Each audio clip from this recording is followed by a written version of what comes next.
everyone! Today I'm going to be making these super easy Pumpkin Rice Krispie treats. Since it's almost the end of October, I needed to make some kind of food involving pumpkin. I've made these before, last fall, and they're simply delicious and insanely addictive, so beware. They're perfect with a hot cup of tea or just as a mid-afternoon snack. If you want to see how to make them, just stay tuned.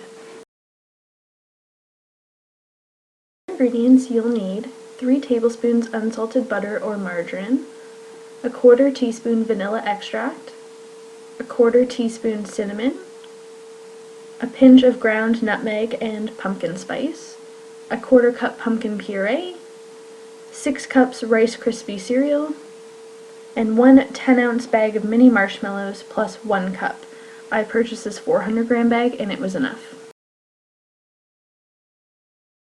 So the first step is to take a 9 by 13 inch baking dish. You can use a smaller one if you prefer taller Rice Krispie squares.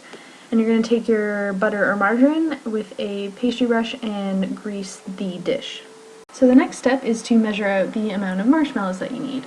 Like I said before, the bag of marshmallows that I purchased was in grams and the recipe called for ounces, and I was feeling lazy and I don't like math, so I didn't want to do the conversion. So luckily we have a food scale and it has an ounces setting. So if you're going to use that, just make sure when you put the bowl on to zero the scale so that it's not counting the weight of the bowl. And you need 10 ounces and just toss them in until you get to 10 ounces. And don't forget, you do need an additional 1 cup of the marshmallows as well.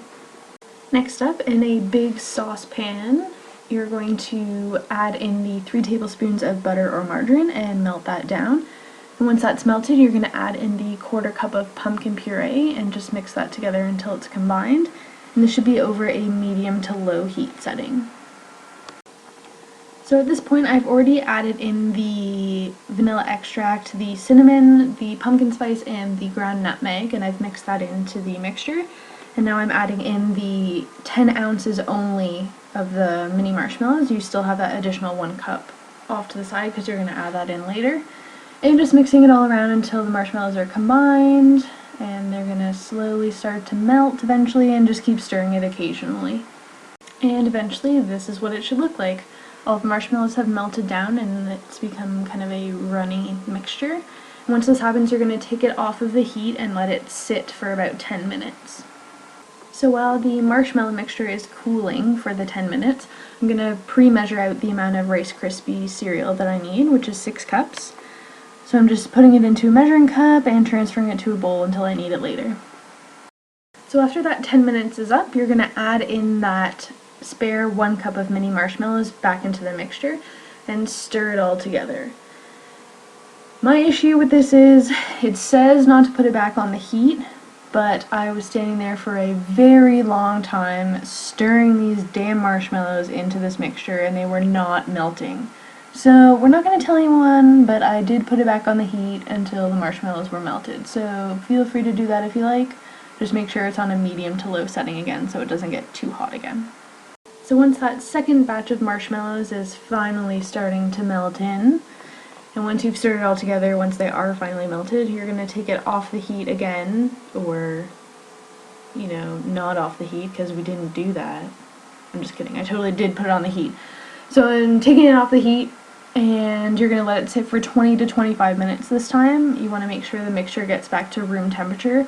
Otherwise, when you put the cereal in, it's going to get all soggy, and no one likes soggy Rice Krispie squares. And once those 20 to 25 minutes have gone by, you're going to add in the Rice Krispie cereal now.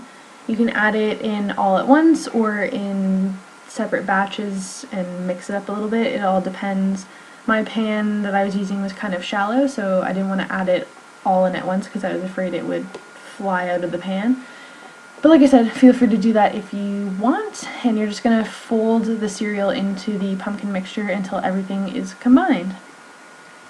So once everything's mixed together in that pan, you're going to transfer the mixture into that greased baking dish that you did earlier.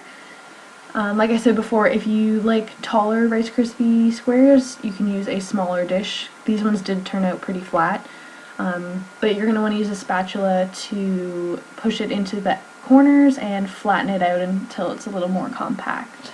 And you're going to let it set aside for at least 30 minutes just to kind of settle and harden a little bit, and then you can cut them up into squares and serve them. And here's the finished product, a perfect pumpkin snack for the fall season or a tasty Halloween treat.